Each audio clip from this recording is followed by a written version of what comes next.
Assalamualaikum warahmatullahi wabarakatuh. Perkenalkan, nama saya Nur Hasniati, kelas 12 MIPA 1.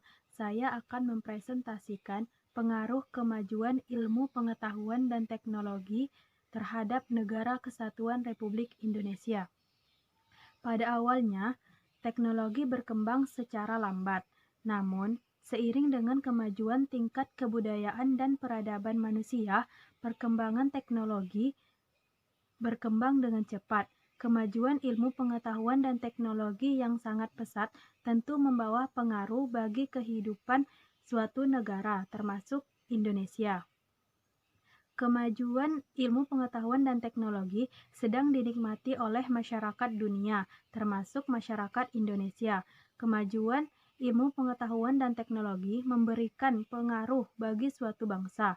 Berikut pengaruh positif dan negatif dari kemajuan ilmu pengetahuan dan teknologi dalam berbagai aspek kehidupan. Yang pertama, pengaruh positif kemajuan ilmu pengetahuan dan teknologi. 1. Aspek politik. Kemajuan ilmu pengetahuan dan teknologi menjadikan nilai-nilai seperti keterbukaan, kebebasan, dan demokrasi berpengaruh kuat terhadap pikiran maupun kemauan bangsa Indonesia. Keterbukaan dimungkinkan akan dapat mencegah praktik korupsi, kolusi, dan nepotisme, sehingga dapat dicapai pemerintahan yang bersih dan berwibawa. 2. Aspek ekonomi. 1. Meningkatnya investasi asing atau penanaman modal asing di negara kita. 2. Terbukanya pasar internasional bagi hasil produksi dalam negeri. 3. Mendorong para pengusaha untuk meningkatkan efisiensi dan menghilangkan biaya tinggi. 4. Meningkatnya kesempatan kerja dan devisa negara.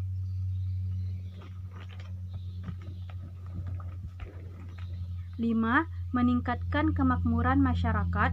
6. Menyediakan dana tambahan untuk pembangunan ekonomi.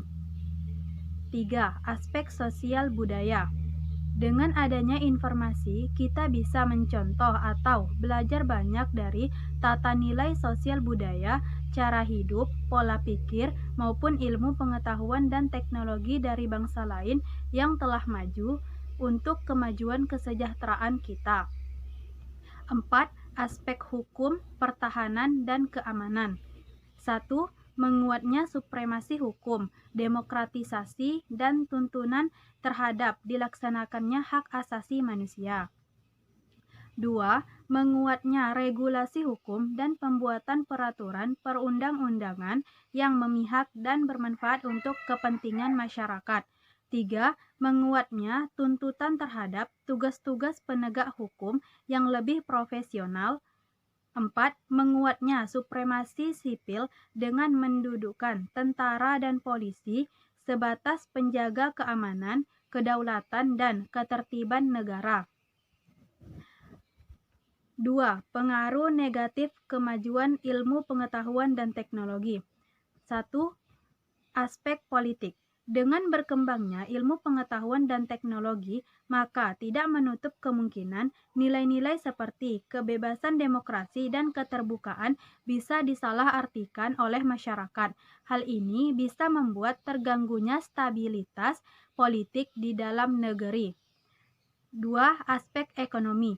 Dalam bidang ekonomi, perkembangan ilmu pengetahuan dan teknologi bisa merugikan lantaran dapat meningkatkan perdagangan bebas yang membuat terdesaknya produk lokal, timbulnya kesenjangan sosial akibat adanya persaingan bebas, kemungkinan perekonomian negara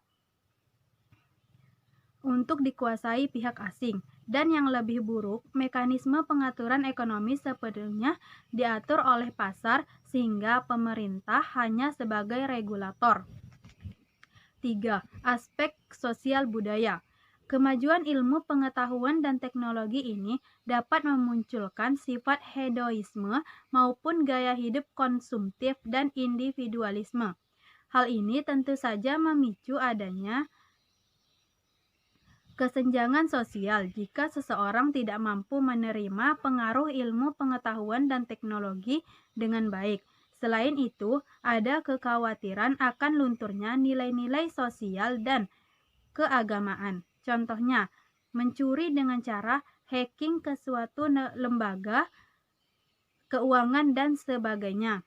4. Aspek hukum. Kemajuan ilmu pengetahuan dan teknologi di bidang hukum dikhawatirkan akan memunculkan tindakan anarkis dari masyarakat yang mengganggu persatuan dan kesatuan bangsa, ketahanan maupun stabilitas nasional. Oleh karena itu, perlu adanya solusi dalam menghadapi pengaruh ilmu pengetahuan dan teknologi terhadap sebuah negara, sehingga kemajuan teknologi ini bisa dimanfaatkan untuk kepentingan orang banyak. Selain itu, diharapkan sebuah negara dalam ketahanan ekonominya tidak terlalu bergantung kepada badan-badan multilateral, tetapi lebih memperkuat produksi domestik dengan menggunakan bahan baku dalam negeri dan berorientasi kepada rakyat. Sekian presentasi tentang pengaruh kemajuan ilmu pengetahuan dan teknologi terhadap Negara Kesatuan Republik Indonesia dari saya. Wassalamualaikum warahmatullahi wabarakatuh.